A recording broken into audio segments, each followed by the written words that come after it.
Do, do, do, do, do, do, do, do, do, do.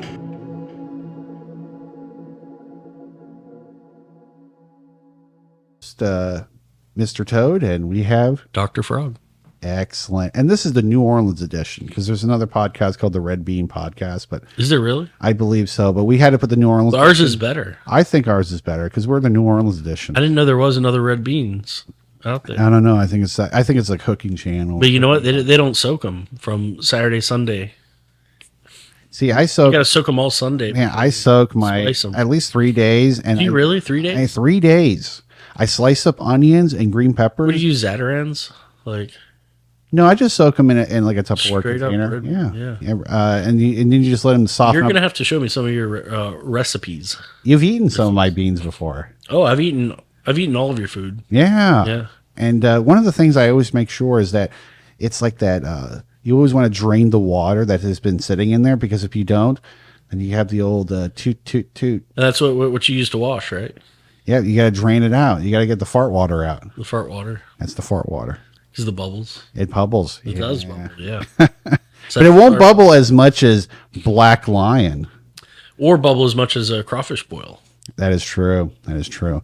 But let's talk about Black Lion for a second. Yeah. This is much more. What do you think about Black Lion? So Black Lion, I was very surprised. I loved the style. It was a 1980s, late 80s, I believe, 87 maybe. yeah, Anime. I loved it. Anime. And it it had some very heavy themes. I wasn't sure by the trailer what to expect going in. I knew that there was fighting, blood, body parts flying around like hands and arms and things. It's a pretty brutal film, but it was actually very endearing. The main character, it was a story about vengeance, and it was something that humanized all the characters. You got to see the motivation of the quote unquote bad villain as well as the What makes main people character. bad? Well, that's for our next podcast, isn't it? But, But a shortened version of it, if you don't mind. oh, dear. sure. So My dear doctor. I would have to ask you what you mean by bad. But people use bad in a lot of different contexts. So if I say this is a bad chair, we usually have functional concepts like chairs, which function for us to sit in or something like this, right? And that's what makes it a chair as opposed to, let's say, some assembled, wood in a random shape. And so if we say it's a bad chair, we mean it's not doing its function correctly. But there are other senses in which we use good, like what does it mean to be a good person? We usually mean something different than they have all their human functions. So, a disabled person, for example, could be a good person, even if they don't have all the limbs and capabilities of humans. I believe in the film someone lost a limb. If you want my own personal definition, which is probably why you're asking me as opposed to looking it up on Google and looking up the 6 or 7 definitions of it, I would say that being a good person is to take into consideration yourself and others in the moral community, which maybe are members who have moral considerations, when deciding how to act and affect yourself and others. So it involves a sort of conscientiousness and asking yourself the right kinds of questions. Like, am I being my best possible self? Am I doing the right thing? I think rather than one definitive conclusion on what the right thing is, I think asking the right kinds of questions are more important than coming to the right kinds of answers. Excellent. So, yeah, it investigates those sorts of topics in Black Lion. What does it mean to be a good person, I suppose? Yeah. But really, it's a lot of story of loss and the main character dealing with loss and Yeah. getting some revenge. So I'm going to read a quick summary of it. Oh, The okay. year is 1580. No, it isn't. No, it Using isn't. an army of soldiers equipped with sophisticated weaponry, Nobunaga Nobunaga. is the verge of ruling Japan with an iron fist. One of his enforcers is Jinai Domo. a fallen samurai reborn into an indestructible killing machine. As Jinai continues his killing spree on ninjas and those who oppose Nobunaga's rule. Shiramorio of the Iga ninjas going against the Koji ninjas plans to pursue a one-man vendetta to avenge the death of his comrades and kill the immortal warrior. It's interesting when I think of Iga, I think of the old horror movie from the 1960s and one of the first movies that MST3K, Mystery Science Theater, reviewed. Sure. But yeah, Nobunaga is often used for villains, as I believe. Was that the Japanese ruler that was overthrown by Tokugawa? Nobunaga. I believe it was Ishida. Ishida? Ishida Nobunaga. Was that the full name, I think? I think so. But he was commonly used as a position of emperor and was overthrown by Tokugawa in the Edo period in the 7 day or 7 week battle of Sekigahara. So I think that's where they got some of the naming from.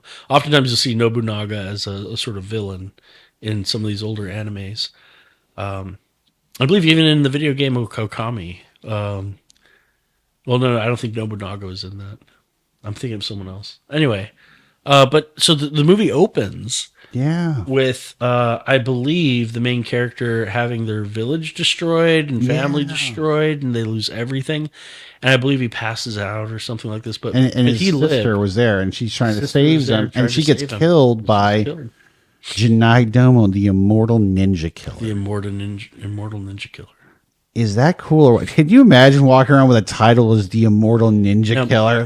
When I hear ninja, the very first time I encountered the concept is when I was in first grade and I walked to the public library because there's no internet. You had to walk if you want to find. This is the pre-internet, guys. This is like before the dial-up really got popular. Yeah, this is like 80s, 90s. Anyway, and there was a book on ninjas. It was a big, thick 800-page book or so on the history of Japan and ninjas, which actually set off my interest in Japan and ninjas. And one common ninjas were more like assassins, I suppose.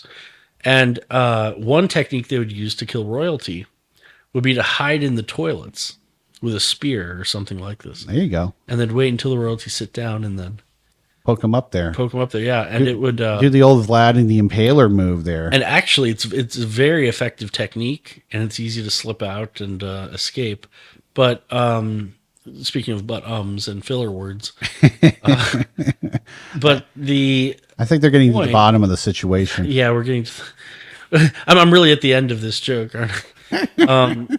But yeah, so to end the joke, I guess it would be that it's actually a really sensitive area, and people try to play pranks or something by if you turn on a fire hose there, you can destroy the soft internal organs. There are a lot of important organs down in that area. Small intestine. Oh my gosh. And oftentimes people and there's no way to save them if you go to the ER after an emergency. Especially in 1580 in feudal Japan. Even now. Oh wow. You just have to let them bleed out. Wow. Yeah. It's I've talked to different physicians about what would happen to the human body if this happened, and it's brutal. But that's what I think of when I think of ninjas. I think of more assassins, less honor than samurai. They use techniques and tools. I believe they have something. Ninja stands for stealth. I believe. Really, the word actually means stealth, to be sneaky or not to be seen, or. So that's why if you eat at Ninja Sushi. If you've ever been to that place. I've never been to Ninja Sushi. The food doesn't arrive for a long time. Maybe they're just being stealthy with their food. But the best part is if it just appears out of nowhere. 40 minutes after you order. See, it would be cool if like you blinked and all of a sudden food was in front of you. That would be a cool ninja play. Yeah, and if they're really bad ninjas, I'll help them out by like going to the bathroom, and then when I return, there's food on the table. Either that, or maybe have like the sushi split in half with a ninja star in between it. I want to see a ninja star. Can we see a ninja star? A shuriken? I want to see something being thrown. Oh, no, a kunai is the kind of pointy, tip heavy weighted thing that you throw. Often has a feather at the end. So that's a kunai. I've actually thrown some of those, and then shurikens, which I've thrown as well, are the stars that you're talking. I love throwing the ninja star. I haven't done it in years. Really? I love ninja stars. Yeah, I had a friend who had some authentic ones that we could throw in. You'll probably find them at things at like Renaissance fairs. And yeah, I like this idea that you had like a quick deploying weapon. Which I love. If you go to a Renaissance fair, 99% of it is going to be old medieval, like suits of armor and swords. And then there's that one vendor that's just selling katanas to kids for like $200 a pop because that's how much they can sneak away from their parents' card without them noticing. And selling it to underage kids. Oh, geez. That's what I think of with Renaissance fairs. Is there's that one katana and shuriken. But the food is really good. I love South the Park food. did an episode on that. But I like the food because they'll have like a big pork there, or they'll have rice, or no, bread. The big bread things, big turkey legs. Yeah, turkey legs. I love the turkey legs. Charge an arm and they'll charge a leg for that because they're giving you a leg. They're giving you a leg. But back to the story. Yes. Of Black Line. We got to the point where the main character's sister gets killed. Yes. And this is, of course, all spoiler territory at this point. Yeah, if you haven't seen it, we've given you several decades in order to see it. To consider. We're not spoiling Oppenheimer or Barbie here. We're spoiling Black Lion. That's what we're doing. Yeah.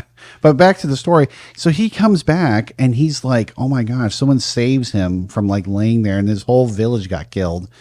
And they keep talking about, one thing I love what he talked about in the film was, are you immortal? Are you really immortal? I need to know.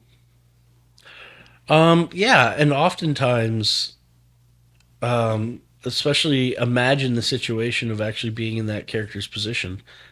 The person's surrounded by so much security and they seem so undefeatable. They're basically immortal. Can you imagine seeing someone getting stabbed and then just being like them laughing it off, and then they just kill the person who stabbed them?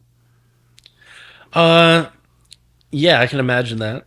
That's what Black Lion's about. The Jinai Domo, the immortal ninja killer. What I love about this film is Jinai Domo. Jinai Domo. Because one of the things I love about this film so much is that you kind of see why it does Jinai Domo go on a massive killing spree. Why is he doing this? And we kind of see the backdrop. I always remember it was like this black and white portion. It's like halfway through the film. Which was an excellent cinematography technique, to direct it like that, to show flashbacks and different color tone. To give a contrast of like, why is this person so crazy? Why are they so angry? And they really show a great scene because here he is. Yeah. He's like sitting in some room with his family. It's his wife and his daughter, and he's sitting there. And all of a sudden, these ninjas come out of nowhere. They start beating his daughter and then killing her, and then they start killing his wife, and then they kill him in the end. And it's like this traumatic, violent death. Mm-hmm. But then he wakes up and he's like seeing like he has these robot arms and hands, and I think I might be spoiling a little bit, but he's back. And one of the things I remember what he said was to the leader who's trying to take over Japan is even killing them is not enough. He's like, kill them anyway. Yeah, he represented that complete vengeance, but I'm glad that they show motivation and they really humanize the characters on both sides so you can understand the villain's motivation too. I think that's something that anime frequently does that should become regular practice. In the U.S., we have so many superhero movies, and the villain just seems to be, well, I was outcast, and so they're cartoony. Yeah, it's unrealistic. But you can understand. I understand fully why Jinai Domo would go on a killing spree and like start taking out all these ninjas, because in his mind, he's like, ninjas killed me, my wife, my daughter. I want revenge. I want to kill these people because of what they did to me. They want to be avenged for the crimes that were committed.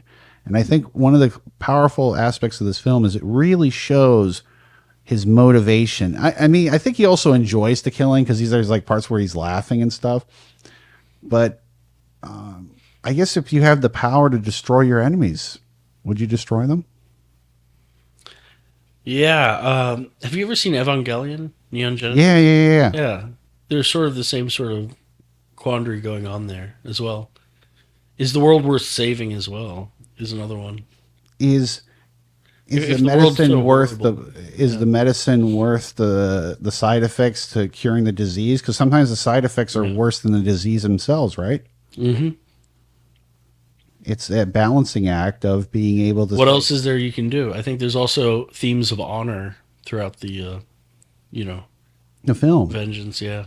And the other aspect too is that they went to all these extremes. Like they're like, "Are you really immortal?" Where they shoot like a dart in his throat or his mouth, like this one assassin guy does it, and they're like, we got him. And they jumped in there and they all start stabbing him. And then all this blood is on the ground, and it's like, oh, he's dead. We finally killed him. And then they like, all these ninjas start showing up. And I think there's a part where he just gets up and he's like, wait a second, I thought he was dead. And he's like, no, he's back. How terrifying is that to have somebody where you're like, you're stabbing them, you're setting them on fire, you're blowing up, and it's just like he keeps coming at you. It seems immortal. Yeah. And you're just like, oh my gosh, it's real. This is an element, and something I like about it is, I'm a fan of horror as well as sci-fi. Sure. But in horror, you want the menace, the threat, to be almost invincible. If you think about really good horror monsters, The Blob from 1972. Was it 72? I think they did a remake of it. They did a remake too, yeah. Something that's unstoppable. You can't shoot it, and it's still coming after you. Keeps coming after you. If you think of Michael Myers, Jason? or Jason, just anyone with a... Freddy Krueger is always the one I was kind of... Freddy's tough too, because it's in your dreams. How do you fight someone in your dreams? Then when you it's fall like, asleep, there's no way to fight it before then. and there's no way you cannot go without sleep. I mean, we can't function. Mm-hmm. So that's what's interesting about the film. So then... but there's always this sort of invincibility of the monster that you want. And you usually want to tie it with some sort of... together with some sort of internal struggle that the main character is going through. I think it's just wonderful storytelling. Black Line. I went in with no expectations and I was pleasantly surprised, and it exceeded all of them.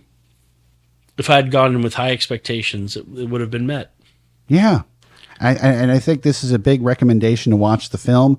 And I would like to get towards the end of the film. They finally plant these explosives. They blow all this stuff up. And all these rocks fall on top of Janai Domo. Yeah. And then his head gets severed from his body. And they're all like, wow, Janai Domo is finally dead. And all of a sudden his head starts moving around and he's like, oh my goodness. Up, and it reattaches to his body. And they're just like, dude, this guy cannot be. And at a certain point, the main character pulls out Janai Domo's, what would you call it? He had the katana and then a smaller one. There's a smaller one. I forget what it's called. Okay. Wakazashi. Wakazashi. Okay. Wakazashi is the smaller blade. Because they have like the bigger blade and they get the smaller blade. I know that when you see the samurais walking around.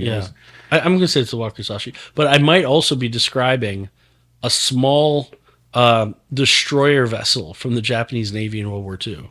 But I think Wakazashi is also the name of the smaller of the two blades. Because I believe the smaller blade is in case someone challenges you inside of a house or a home, you're able to not... Because the long one, you'd be like scraping against a wall or something. Yeah, it's different functions. It's a different tool. Yeah, so it's based. So he basically, the main character grabs his secondary sword and he cuts him in half with it. But I always remember this part where he's like, my reactor has been overloaded and it's gonna have this violent explosion where it's like the sun. Sounds like a kid having imaginative language for the bathroom. Yeah, it's like basically my reactor's overloaded. My reactor is, but basically he's like the Earth will give birth to the sun or something like that. And there you go. That'll get you killed quick. It was a nuclear explosion. He just was it really? Yeah, he blew up. It was like, and then it's all of a sudden like, then it's like, here is the black line. They're like these creatures, and all of a sudden they're like, wait a second, we're alive, and they're like getting up, and he's like, my arm was missing, now it's reattached. Yeah, I remember. Isn't that cool? That's powerful because he cuts his arm off because he got too close to Janai, and he cut him off. So I think definitely this movie is worth a watch.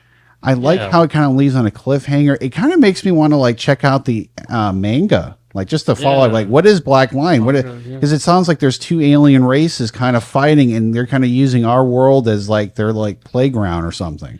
Yeah, I'm sure there's more to the lore than they could stick into one movie. Yeah, and unfortunately, they left it open. I'm not sure if there was a follow-up movie or not, but we definitely deserve a second look. And now, as we're going to wrap this up, there is a new Black Line, but it has nothing to do with the actual Black Line movie. Really? Completely separate? Yeah, totally different, but it's going to be the same one. The sequel to Black Panther, maybe? No, it's going to be Andrew Garfield, and he's going to star in a movie where he's fighting Afghan war drama. Yeah. It's a very different setting, very different. And Andrew Garfield, wasn't he the Spider-Man? Yeah. Recent See, I didn't watch him though. I saw need him. to. I think they dealt with some heavier topics. I liked the other guy before him, Peter Maguire. Maguire. I loved Maguire, man. The first I can't one remember was his first good. name, Peter. It might be Patty or something. Yeah, we're going to be corrected by the comment section on that one, but that's okay. But I like this idea that we have characters that have motivations, like true villains, where they're like, "This is why I do what I do," and we got this with this movie. So I would definitely suggest to give this a watch if you're an anime fan, if you're into this old school like grittiness. I like that, like Old a school grindhouse. Yes. Grindhouse where you see blood and body parts flying in the air. It's a wonderful film for that. And, Garfield for this new version, it's hard for me to imagine any motivation from someone named Garfield. Yeah, he's not going to be like Janai Doma. I don't think he's going to be that I don't think they're insane. going to have lasagna parties. You have to get a really powerful actor to be Janai Doma. You have to be like completely possessed. Yeah. 100%. So back to... Well, which goes back to translating anime adaptations into live action. I don't think you can represent the same sort of things in live action without it seeming goofy. Do you also think it's because People's it's a arms culture being blown difference? off and that sort of thing. A culture difference? With translating it, I think. Okay, so again, I'll say something a little controversial. I try to sneak in something every once in a while. I do think that if you try to tell some of these stories in a Western sort of pacing, meaning in anime, you generally they take time to set the scene.